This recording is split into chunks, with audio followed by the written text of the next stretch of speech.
The blood on her hands had long dried by the time Lawson stumbled into Cimarron, New Mexico, though the wounds across her body were still fresh enough to make every step agony.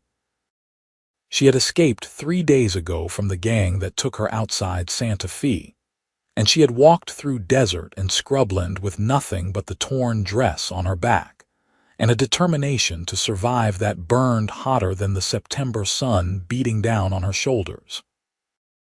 The year was 1878, and women who survived what she had survived rarely made it far enough to tell their stories.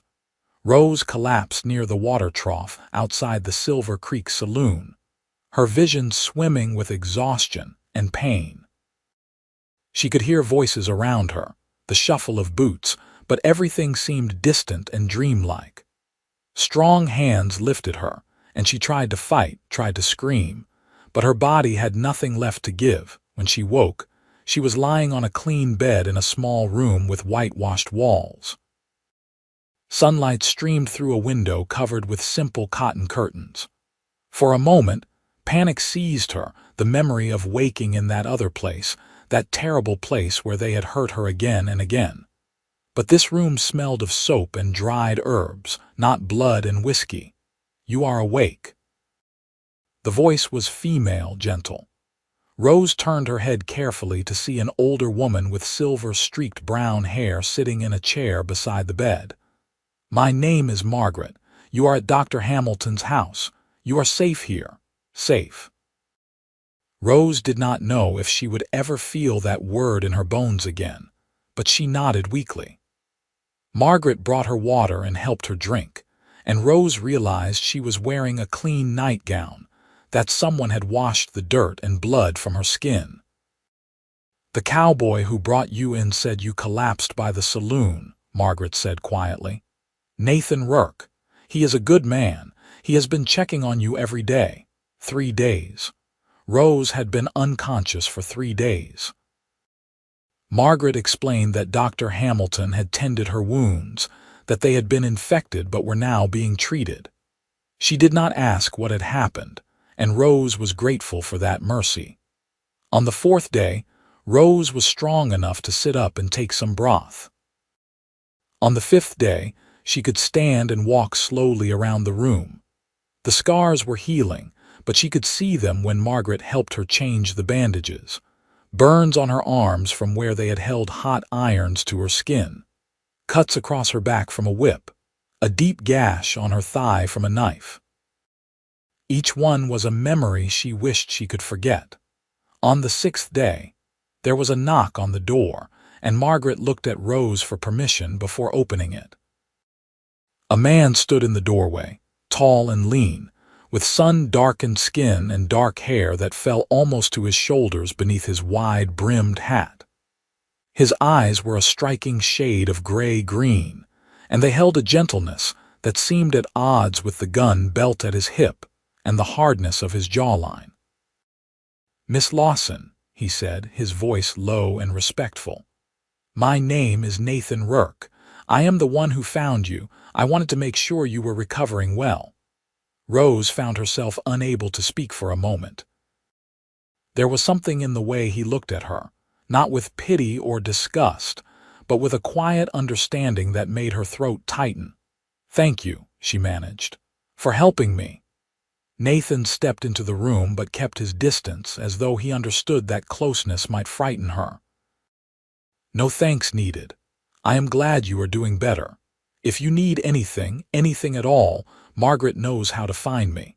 I work at the Broken Arrow Ranch just outside town." He left before she could say more, but Rose found herself thinking about him long after he was gone. The days began to blur together as Rose healed. Margaret was kind and patient, never pushing her to talk about what had happened. Dr. Hamilton checked her wounds regularly, his professional manner making the examinations easier to bear. But it was Nathan's visits that Rose found herself anticipating. He came every few days, always polite, always keeping a respectful distance. Sometimes he brought small gifts, wildflowers he had picked on his ride into town, a book he thought she might enjoy, a perfectly smooth stone from the creek.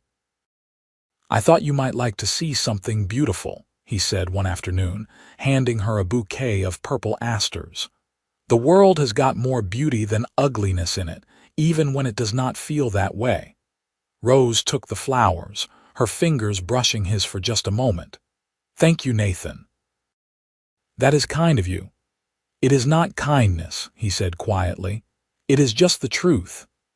As September turned to October, Rose grew stronger. She could walk without pain, could dress herself, could help Margaret with small tasks around the house. But the scars remained, and she found herself hiding them beneath long sleeves and high collars, ashamed of what they represented. One evening, Nathan arrived with a proposition. "There is a barn dance this Saturday," he said. "I know it might be too soon, but I thought if you wanted to get out of this house, see some of the town, I would be honored to escort you. No pressure, of course. I just thought you might like to be around people again." Rose's first instinct was to refuse. The thought of people looking at her, of their questions and their pity, made her stomach turn. But something in Nathan's expression made her pause. He was not offering out of pity. He was offering because he wanted to spend time with her. "I would like that," she heard herself say. "But I do not know if I can dance yet." "Then we will just listen to the music and eat too much pie," Nathan said with a smile that transformed his serious face. "That sounds like a fine evening to me." Saturday arrived with clear skies and a cool breeze that promised winter was on its way. Rose borrowed a dress from Margaret, a simple blue cotton with long sleeves that covered her arms. She tied her auburn hair back with a ribbon and looked at herself in the small mirror. She looked thinner than she had before, her cheekbones more prominent, her eyes haunted. But she was alive. Nathan arrived at sunset, wearing clean clothes and looking nervous in a way that Rose found endearing. He offered her his arm, and they walked slowly toward the barn at the edge of town where lanterns were already glowing and music was spilling out into the evening air. The barn was full of people, families and couples and children running between the adults. A fiddle player and a guitarist sat on a makeshift stage, playing lively tunes that made Rose's feet want to move despite her nervousness. Nathan led her to the refreshment table and brought her a cup of sweet cider and a slice of apple pie. "Nathan Rourke, you actually came to a social event," a voice said, and Rose turned to see a man about Nathan's age grinning at them. "I thought you had sworn off dances forever." "Samuel, this is Miss Rose Lawson," Nathan said, his hand moving protectively to Rose's elbow. "Rose, this is Samuel Tucker. We have worked together at the Broken Arrow for 5 years now." Samuel tipped his hat to Rose, his expression friendly. "Pleased to meet you, Miss Lawson." Any woman who can get Nathan to come to a dance must be something special. Rose felt her cheeks warm, but before she could respond, a woman appeared at Samuel's side, linking her arm through his. "Stop embarrassing him, Sam. Can you not see the poor man is already nervous enough?" The evening passed more pleasantly than Rose had anticipated. Nathan introduced her to several people, but he never left her side, and he seemed to sense when the attention became too much. They sat on a bench outside the barn for a while, listening to the music drift out into the night, and Nathan told her about his work at the ranch, about the horses he trained and the wide New Mexico sky he loved. "I came out here from Missouri 5 years ago," he said. "My parents died of fever when I was 17, and there was nothing left for me there. I wanted to see the West to make something of myself. It has been hard work, but I love it here. This land gets into your blood." "I came from Kansas," Rose said quietly. It was the first time she had spoken about her past. "I was traveling to California with a wagon train. We were attacked outside Santa Fe. Most of the people were killed. A few of us were taken." She stopped, her voice catching. Nathan did not press her. He just sat beside her, solid and present, and after a moment he said, "You do not have to tell me anything you are not ready to tell." But Rose found that she wanted to tell him. Not everything, not the worst of it, but enough. "They kept me for 2 months. They hurt me. They—" She could not finish the sentence, but she did not need to. Nathan's jaw tightened and his hands clenched into fists on his knees. "I am so sorry," he said, his voice rough with emotion. "I am so sorry that happened to you." "I escaped when they were drunk one night," Rose continued. "I just ran. I did not know where I was going. I just knew I had to get away. I walked for 3 days before I found Cimarron." "You are the strongest person I have ever met," Nathan said, turning to look at her. In the moonlight his eyes were dark and intense. "What you survived, what you did to escape, that takes more courage than most people have in their entire lives." Rose shook her head, tears pricking her eyes. "I do not feel strong, I feel broken." "You are not broken," Nathan said firmly. "You are scarred, yes, but scars mean you survived. They mean you fought and you won." They sat in silence for a long time, and when Nathan finally walked her home, Rose felt something she had not felt in a long time. Hope. The weeks that followed fell into a comfortable rhythm. Nathan visited often, and gradually, Rose began to see more of Cimarron. She helped Margaret with her baking, delivering bread and pies to families around town. She met the schoolteacher, Miss Clara Bennett, who offered to lend her books from the small school library. She began to feel less like a victim and more like a person again. But at night, the nightmares came. She would wake gasping, her body drenched in sweat, the phantom feeling of hands on her skin making her want to claw herself free of her own body. Margaret would hear her and come to sit with her, bringing tea and speaking in soothing tones until Rose could breathe again. One night in early November, the nightmares were particularly bad. Rose woke screaming, and by the time Margaret came running, Rose was huddled in the corner of her room, shaking uncontrollably. Margaret did her best, but Rose could not seem to calm down. Her mind was trapped in that place, in those moments of pain and terror. "I am going to get Nathan," Margaret said finally. "He will help." Rose wanted to protest, wanted to say she did not want him to see her like this, but she could not form the words. Margaret left and Rose sat in the corner, her arms wrapped around her knees, trying to remember how to breathe. Nathan arrived within 20 minutes, still pulling on his coat. He must have ridden hard from the ranch. He knelt a few feet away from Rose, not touching her, just making himself present. "Rose," he said gently, "it is Nathan. You are in Cimarron, you are safe. No one is going to hurt you here." Rose looked at him, her eyes wild. "I can still feel it. I can still feel everything they did to me." "I know," Nathan said. "I know it feels real right now, but it is not happening anymore. You are here. You are safe." He kept talking to her, his voice low and steady, telling her about the ranch, about the new colt that had been born that week, about the way the cottonwood trees along the creek were turning gold. Slowly, so slowly, Rose felt herself coming back to the present. Her breathing eased. The shaking subsided. "Can I come closer?" Nathan asked. When Rose nodded, he moved to sit beside her, still not touching her. "You are doing so well, Rose. You are healing. This is part of it. The nightmares, the fear, it is your mind trying to process what happened, but it will get better. I promise you it will get better." "How do you know?" Rose whispered. Nathan was quiet for a moment. Then he said, "When I was 16, I was taken by a group of raiders. They thought they could ransom me to my parents. They kept me for a week, and in that week they made sure I understood how powerless I was. They beat me. They burned me with cigarettes. They broke 2 of my fingers just to hear me scream." Rose turned to look at him, shocked. Nathan met her eyes steadily. "My father managed to track them down and get me back, but for years afterward, I had nightmares. I would wake up fighting, thinking I was still there. It took a long time, but eventually, the nightmares came less often. Eventually, I could think about it without feeling like I was drowning. You will get there too, Rose. I know you will.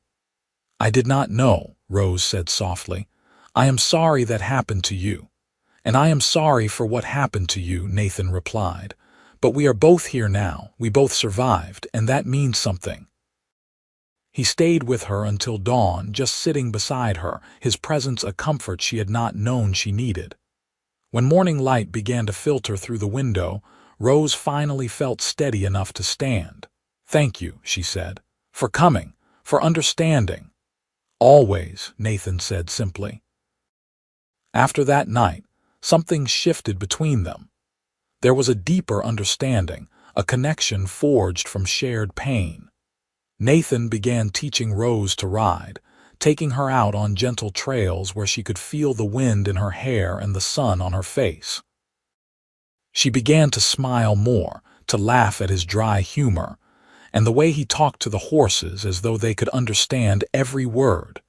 One afternoon in late November, they were riding back from the creek when Nathan said, "There is something I want to show you. It is a bit of a ride, but I think you will like it." They rode for another hour, climbing into the foothills where juniper and pinyon pine dotted the landscape. Finally, Nathan led her to a small clearing that overlooked the entire valley. The view was breathtaking, the mountains rising in the distance, the town of Cimarron a small cluster of buildings far below. "This is my favorite place in the world," Nathan said, dismounting and helping Rose down. "I come here when I need to think, when I need to remember why I love this land." They sat on a flat rock, and Nathan pulled out a canteen and some biscuits Margaret had packed.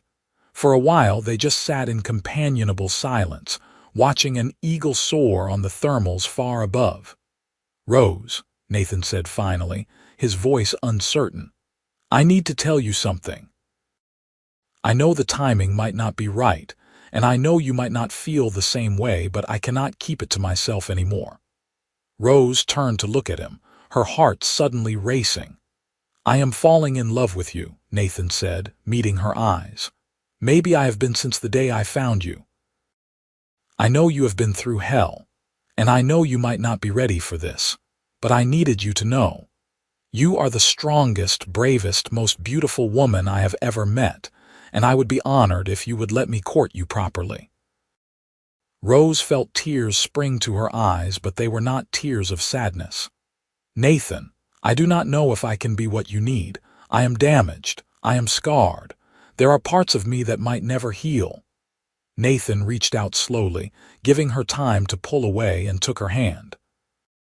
"Rose, we are all scarred in one way or another. That does not make you damaged.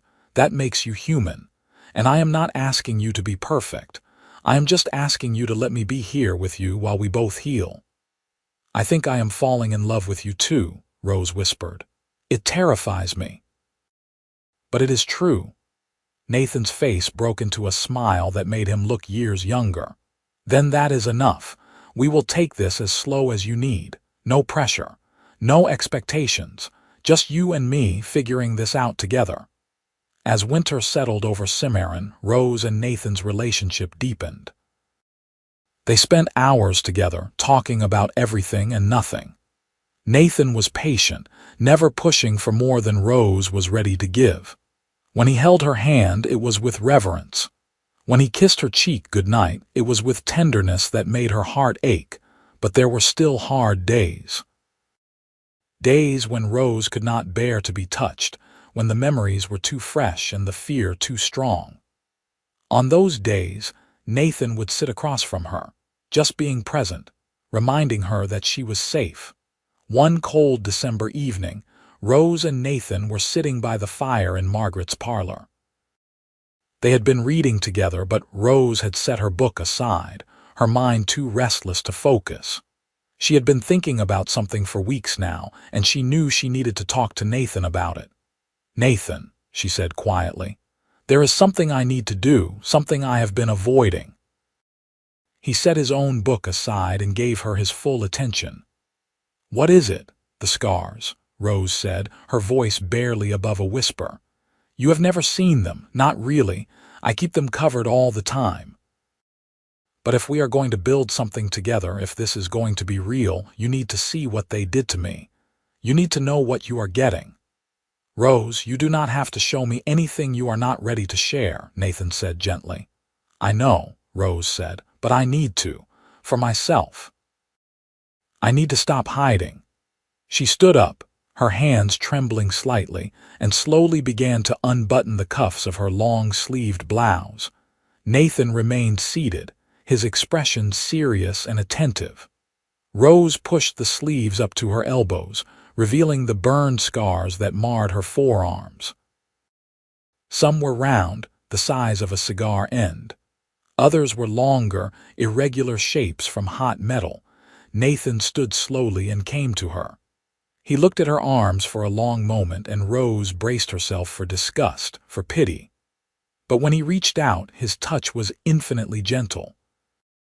He took her right arm and bent his head, pressing his lips to the worst of the scars on her wrist. "You survived this," he whispered against her skin.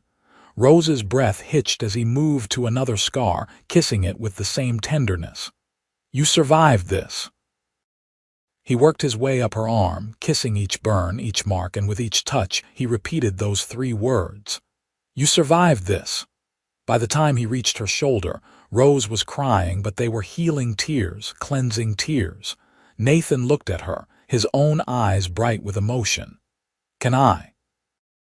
he asked, gesturing to the buttons at the back of her dress. Rose nodded, unable to speak. She turned around, and Nathan carefully unfastened the top buttons, just enough to reveal her upper back. The scars from the whip were still pink and raised, crisscrossing her shoulder blades in a pattern of cruelty. Nathan drew in a sharp breath, and for a moment, Rose regretted showing him. But then she felt his lips on the nape of her neck, on each line of scarred tissue. "You survived this," he said, his voice breaking. "God, Rose, you survived all of this." She turned back to face him, and he cupped her face in his hands. "You are so beautiful," he said fiercely. "Not in spite of these scars, but with them. They are part of your story. They are proof of your strength, and I am in awe of you." Rose kissed him then, really kissed him for the first time. It was gentle and sweet and full of promise.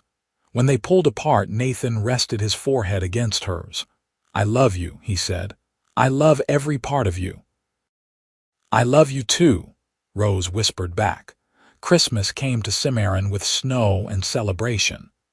Rose had been living with Margaret for nearly 4 months now, and she had become a real part of the community. She helped organize the church Christmas service, baked cookies with the children at the school, and felt more at home than she had since leaving Kansas. On Christmas morning, Nathan arrived early with a gift wrapped in brown paper. Rose had made him a thick scarf, knitted during the long evenings by the fire, and she watched nervously as he opened her gift first. "It is perfect," he said, wrapping it around his neck immediately. "I will wear it every day." Rose opened her gift to find a beautiful leather journal with her initials stamped on the cover. "I thought you might want to write," Nathan said. "Margaret mentioned you used to keep a journal before. I thought maybe it would help writing things down." Rose traced the letters with her finger, touched beyond words. "Thank you. It is perfect." They spent the day with Margaret and some of the other families in town, eating too much and singing carols, and Rose felt something she had thought she might never feel again: peace. The new year of 1879 arrived with cold winds and the promise of change. Nathan and Rose's relationship continued to deepen, and by February, everyone in Cimarron knew they were courting. Nathan was a regular fixture at Margaret's house, and Rose had met his friends from the ranch, had even visited the Broken Arrow to see where he worked. One evening in early March, Nathan took Rose back to his favorite spot in the foothills. Spring was beginning to show itself in the new green grass and the buds on the trees. They sat on their rock, watching the sun set over the mountains, painting the sky in shades of orange and pink. "Rose," Nathan said, his voice nervous in a way she rarely heard. "I have been thinking about our future, about what we both want." Rose's heart began to pound. She turned to face him fully. "I know we have only been courting for a few months," Nathan continued, "but I have never been more sure of anything in my life. I love you. I want to spend every day for the rest of my life showing you how much I love you. Rose Lawson, will you marry me?" He pulled a simple gold band from his pocket, and Rose saw that his hands were shaking. "Yes," she said, her voice strong and clear. "Yes, Nathan, I will marry you." The joy that lit up Nathan's face was something Rose knew she would remember for the rest of her life. He slipped the ring onto her finger and kissed her with a passion that made her dizzy. When they finally pulled apart, both of them were laughing and crying at the same time. "I promise I will spend every day making you happy," Nathan said. "I promise I will always keep you safe." "I know you will," Rose said, "and I promise to love you with everything I have." They were married in April in the small church in Cimarron with half the town in attendance. Margaret had helped Rose make a simple white dress, and Clara had woven wildflowers into her hair.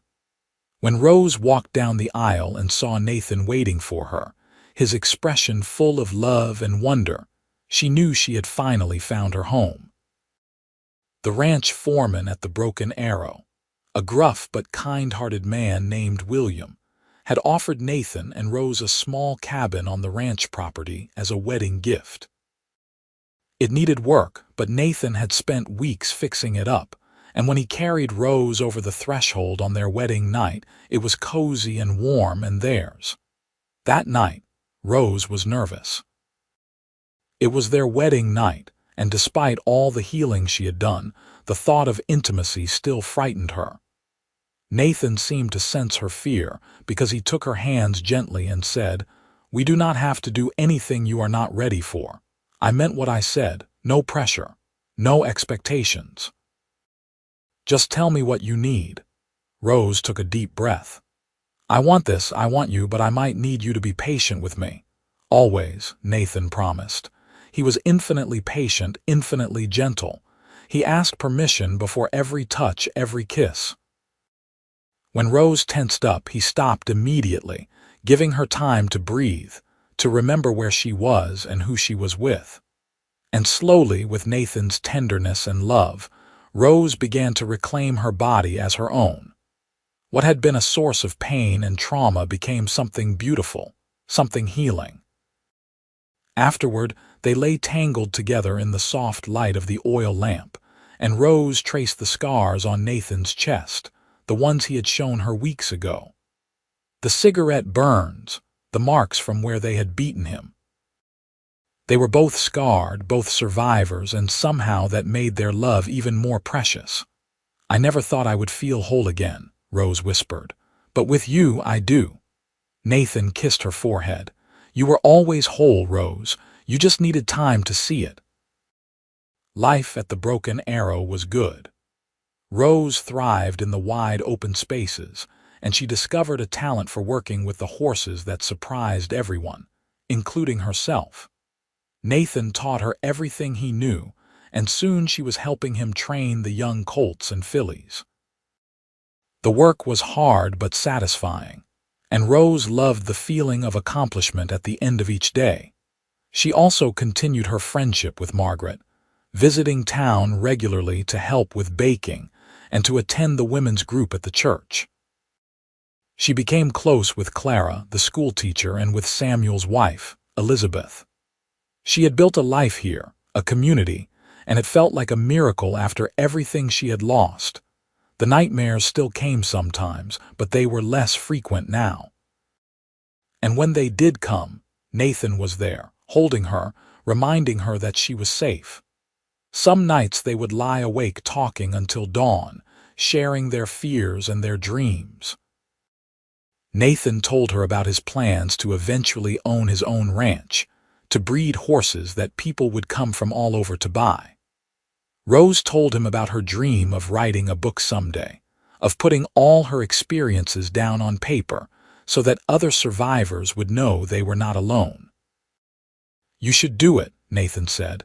"You have a story worth telling." "Maybe someday," Rose replied. "When I am ready." Summer arrived with blazing heat and long golden days. Rose and Nathan fell into a rhythm of work and love, of laughter and quiet moments. They would ride out to their special spot in the foothills on Sunday afternoons, bringing a picnic and spending hours just being together. One evening in July, Rose realized she had missed her monthly courses.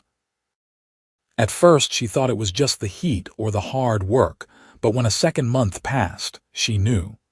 She was carrying Nathan's child.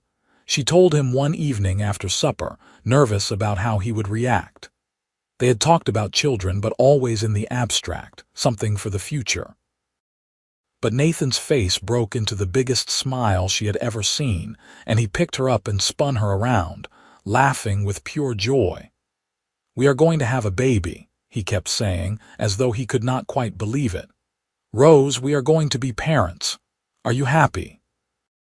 Rose asked, suddenly uncertain. "Happy." Nathan set her down carefully, as though she might break. "I am the happiest man alive. You are giving me everything I ever wanted." The pregnancy was not easy. Rose had difficult mornings and exhaustion that left her sleeping 12 hours a night. But Nathan was attentive and caring, taking over her chores and making sure she rested. Margaret came out to the ranch regularly to check on her, bringing herbal teas and advice. As Rose's belly grew, she found herself thinking about the future in ways she never had before. She was going to be a mother. She was going to bring a child into this world, a child who would know love and safety, and everything she had thought she might never have again. In late February of 1880, after a long and difficult labor, Rose gave birth to a healthy baby boy. They named him James after Nathan's father, and when Nathan held his son for the first time, Rose saw tears streaming down his face. "He is perfect," Nathan whispered. "Rose, he is absolutely perfect. We made him," Rose said, exhausted but elated. "We made something beautiful."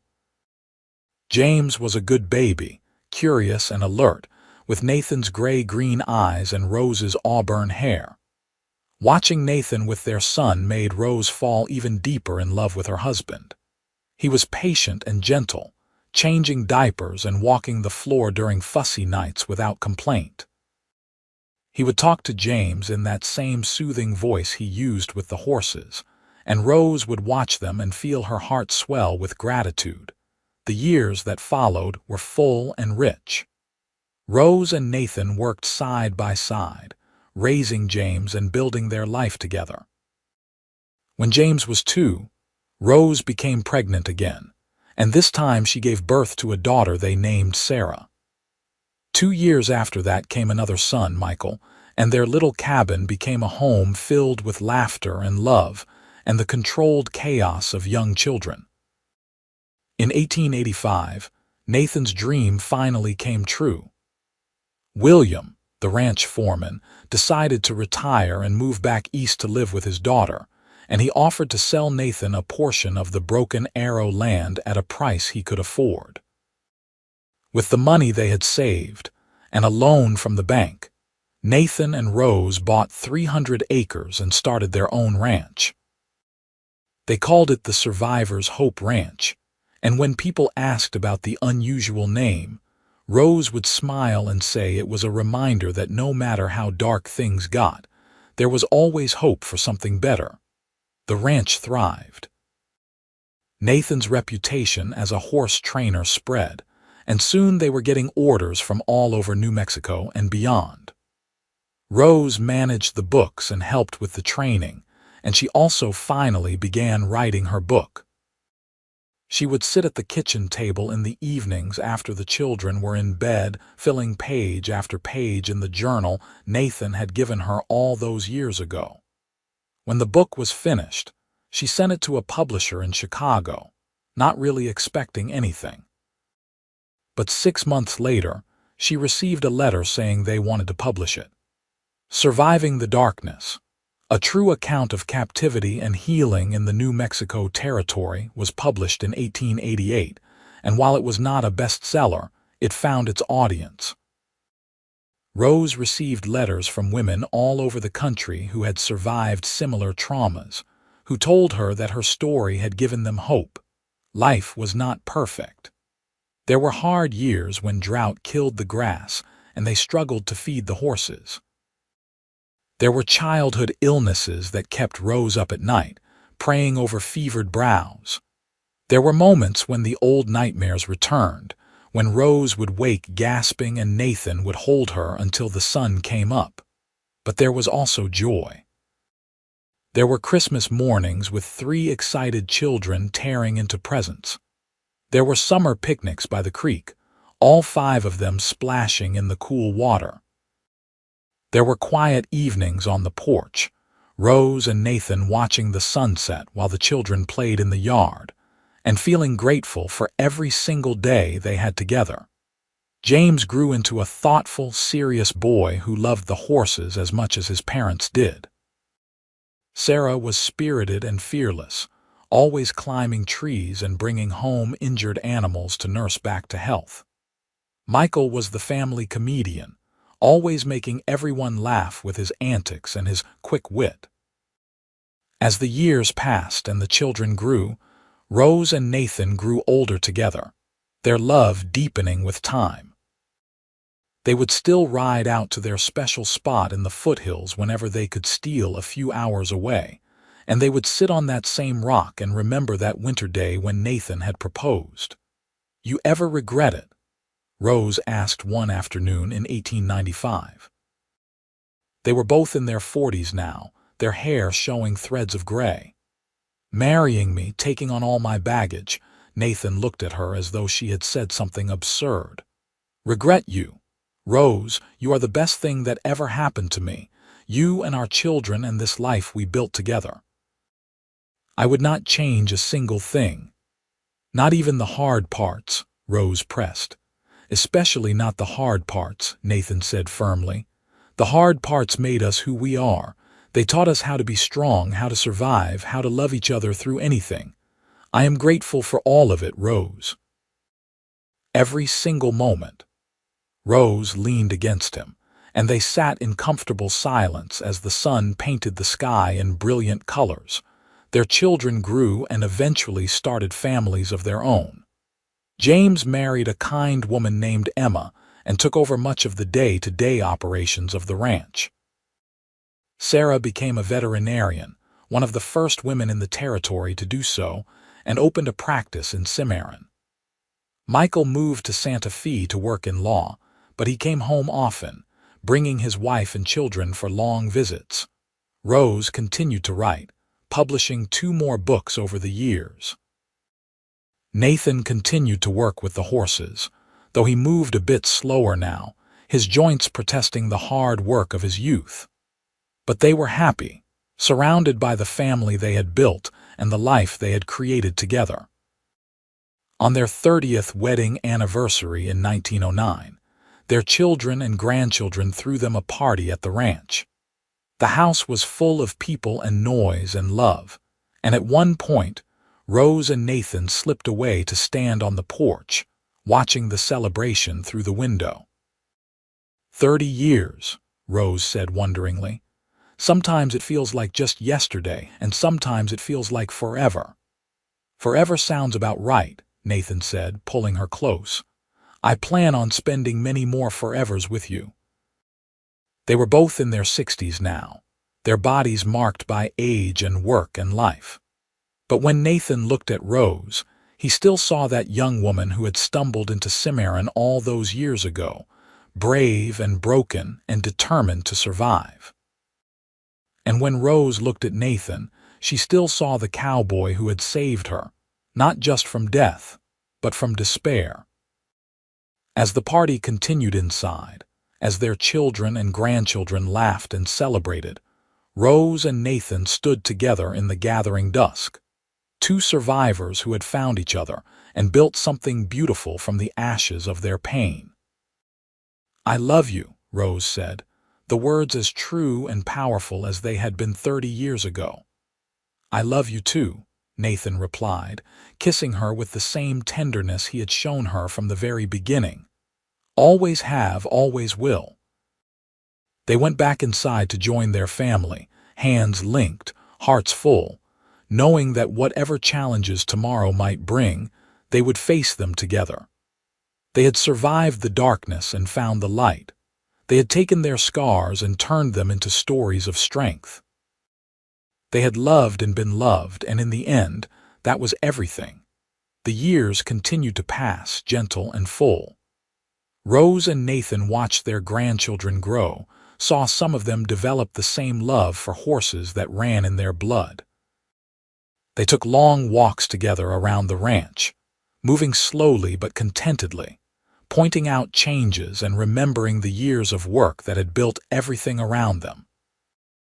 Rose's books continued to find new readers with each generation, and she received letters well into her 70s from women who told her that her words had helped them heal. She would read these letters to Nathan in the evenings, and he would squeeze her hand and tell her how proud he was of her. Nathan's horses were now known throughout the West, and several had even won prizes at shows and competitions. But what he was most proud of was that James had taken the training philosophy Nathan had developed and was teaching it to his own children, passing down a legacy of gentleness and patience with animals. One autumn evening in 1915, when Rose was 67 and Nathan was 69, they sat together on their porch watching the sun set over the mountains they had loved for so long. Nathan had been feeling tired lately, and Rose worried about him, but he always insisted he was fine. "Rose," he said softly, taking her hand, "if something happens to me, I need you to know something." "Nothing is going to happen," Rose said firmly, even though fear clutched at her heart. "We both know we are not going to live forever," Nathan said gently, "and I need to say this while I can. These years with you have been the greatest gift of my life. You saved me just as much as I saved you. You gave me purpose and love and a family. You gave me everything." "Nathan," Rose said, tears filling her eyes. "I am not afraid," he continued. "I am not afraid because I know I lived a good life. I loved a good woman. I raised good children, and when my time comes, I will have no regrets. Promise me you will stay with me for a long time yet," Rose said, her voice breaking. "I will stay as long as I can," Nathan promised. "But whenever that day comes, I need you to keep living. Keep writing. Keep telling our story. Keep loving our family. Promise me, Rose." "I promise," Rose whispered, and they sat together holding hands as the stars began to appear in the darkening sky. Nathan lived for 6 more years. They were good years, full of quiet contentment and deep love. He was there when their first great-grandchild was born.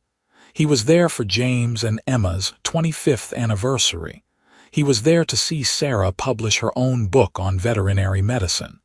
He was there for all the moments that mattered. He died peacefully in the spring of 1921 in his sleep, with Rose beside him. He was 75 years old, and he had lived a full and beautiful life. Rose grieved deeply, but she kept her promise. She kept living. She kept writing. She kept telling their story to anyone who would listen. She spent time with her children and grandchildren and great-grandchildren, and she found joy in watching the family she and Nathan had created continue to grow and thrive. She lived for another 12 years, and when she died in 1933 at the age of 85, it was surrounded by 3 generations of family who loved her. Her last words were, "Tell Nathan I am coming home."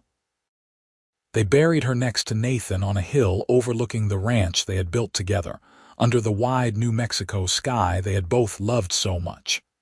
The headstone read, "Rose Lawson Rourke, 1848-1933, survivor, writer, mother, beloved wife, and underneath. She survived, she loved, she lived. The survivors' Hope Ranch continued for generations, passed down through the family, each generation adding their own chapter to the story.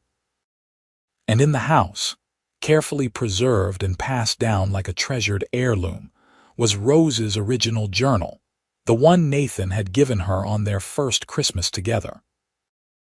Inside the cover, in Nathan's strong handwriting, was a note he had written but never shown her until after his death, when she found it tucked among his things.